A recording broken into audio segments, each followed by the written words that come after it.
Friends, welcome to Bengal food diaries channel. মাত্র কয়েক minute সময় নিন আর আপনিও বানিয়ে ফেলুন সফট স্পঞ্জ কেক। ঠিক এরকমটাই হবে। একটা বোল নিয়ে ওর মধ্যে নিয়ে নেব 3টে ডিম।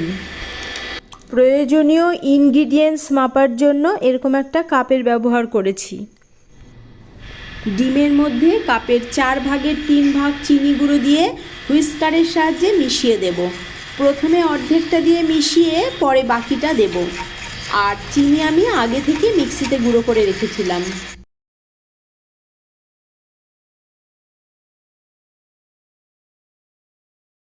হুইস্কারের সাহায্যে মিক্স করতে করতে যখন এরকম হোয়াইট ফোম তৈরি হবে তখন দিতে হবে ময়দা। ওই কাপের 1.5 কাপ ময়দা, ওজনে 200 গ্রাম। তবে একবারে দেব না, অল্প অল্প করে দিয়ে মিশিয়ে দেব।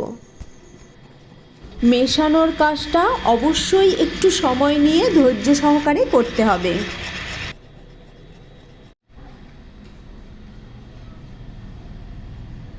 এখন দিয়ে দেব ওই কাপের 1/2 কাপ সাদা তেল। আপনি চাইলে মেল্টেড বাটারও দিতে পারেন। মিক্সচারটা বেশ ঘন লাগছে।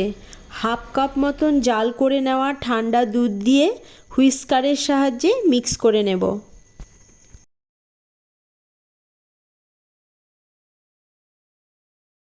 এখন দিয়ে দিচ্ছি 2 রকম কিশমিশ। সুন্দর করে মিক্স করে দেব।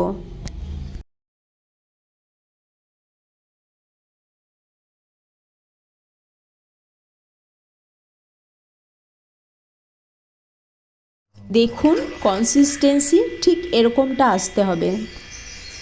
ব্যাটার 20 মিনিট মতো রেস্টে থাকুক। এদিকে একটা অ্যালুমিনিয়াম বাটি নিয়ে তাতে তেল ব্রাশ করে তারপর বাটার পেপার দিয়ে দেব। 20 মিনিট হয়ে গেছে। এখন এই ব্যাটারের মধ্যে 1 চামচ ভ্যানিলা এসেন্স দিয়ে ভালো করে মিক্স করে দিতে হবে।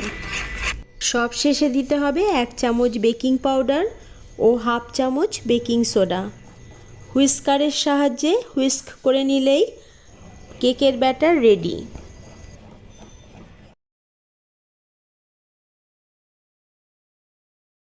বাটার পেপার দিয়ে যে বাটি রেডি করে রেখেছিলাম ওর মধ্যে ব্যাটারটা ঢেলে দেব।